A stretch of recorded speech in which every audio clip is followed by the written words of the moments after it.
some of the most recent research that we're doing here at the Rutgers Center for Tobacco Studies has to do with some of these new products that are hitting the market. So, products like electronic cigarettes like Juul, they're almost old time at this stage of the game. So there are new electronic devices like Puff Bar, which are these pod devices that can deliver high amounts of nicotine, but are disposable. So they get around some of the FDA regulations around flavored tobacco products.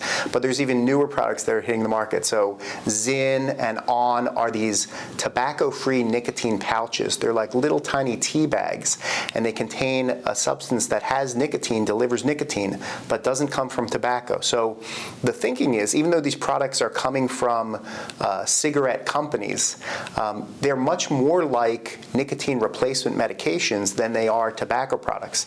And although we don't know what the long-term health effects of these tobacco-free nicotine pouches are, they're almost certainly much less harmful than combusted tobacco like cigarettes, probably a lot less harmful than smokeless tobacco, but we need to kind of study them more, and that's exactly some of the research that we're doing here. These products are, now they've been on the market for almost 15 years, so we do know something about them, and it seems that the electronic devices, the vaping devices, although not safe, there's a difference between safe and less harmful than cigarettes. So it's really hard to argue at this stage of the game that electronic devices like Juul are as dangerous as cigarettes. They're significantly less harmful than combusted tobacco like cigarettes, but less harmful than cigarettes does not mean safe. So we still need to find out what the long-term effects are, but it's almost likely, almost certain that these products are not as harmful as cigarettes.